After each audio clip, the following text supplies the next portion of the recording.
Hey toi, oui toi, viens apprendre avec moi. On va suivre différentes pistes. Paroles de prof artiste, allez, suis-moi.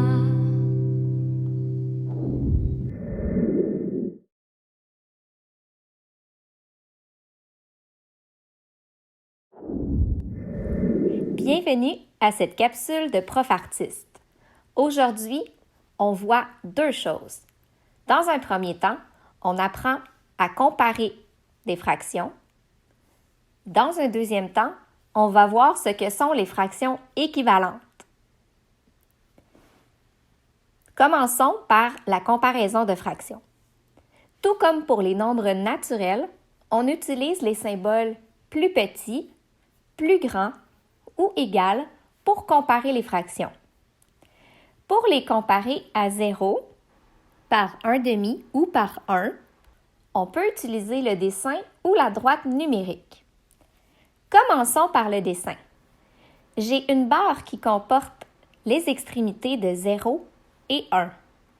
Au centre, je suis à la moitié, donc ça correspond à 1/2. Je veux comparer 5/8. J'ai une barre qui est de la même longueur que la première. Cependant, elle est séparée en 8 parties égales puisque mon dénominateur est 8. Je dois colorier 5 parties sur 8 parce que mon numérateur demande 5 parties. Je peux donc voir que 5/8 est plus grand que 0, 5/8 est plus grand qu'1/2 et 5/8 est plus petit que 1. Maintenant, à l'aide d'une droite numérique, mes extrémités sont encore 0 et 1. Le milieu est représenté par 1/2. Je veux comparer 4/10, 4 sur 10. C'est pourquoi ma droite est séparée en 10 parties égales.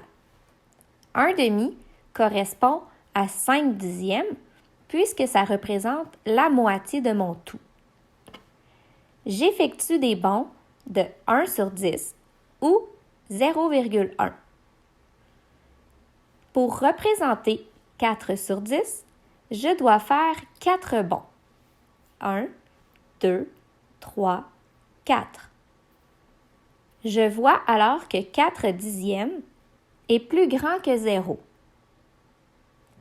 4/10 est plus petit que 1/2 et 4/10 est plus petit que 1. Passons maintenant aux fractions équivalentes.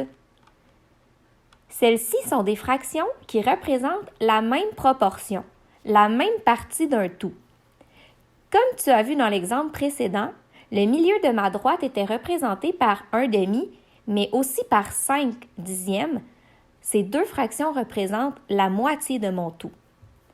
Pour que deux fractions soient équivalentes, le tout doit être le même. Exemple, j'ai deux rectangles de même proportion.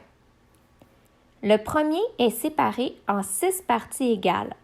Le second est séparé en 2 parties égales. Les deux fractions représentées sont 3/6 et 1/2. On voit bien que j'ai la même quantité de colorier dans les deux rectangles. 3/6 et 1/2 sont alors des fractions équivalentes. Elles représentent la même proportion de mon tout. Faisons un exemple à l'aide d'une collection. J'ai 8 cœurs dans chacune des collections. Dans la première, je veux représenter 2 sur 8. Je dois alors colorier 2 cœurs sur 8, puisque ma collection est séparée en 8 paquets égaux. Je garde 2 paquets. La seconde fraction est 1/4. Je dois séparer mes 8 cœurs en 4 paquets égaux. 8 divisé par 4 donne 2. J'ai donc 2 cœurs par paquet et j'en garde 1. On voit bien que j'ai la même quantité, le même nombre de cœurs dans les deux collections. 2/8 et 1/4 sont alors des fractions équivalentes. Voilà, j'espère que ça t'aura aidé à démystifier davantage la fraction. À bientôt pour une prochaine piste!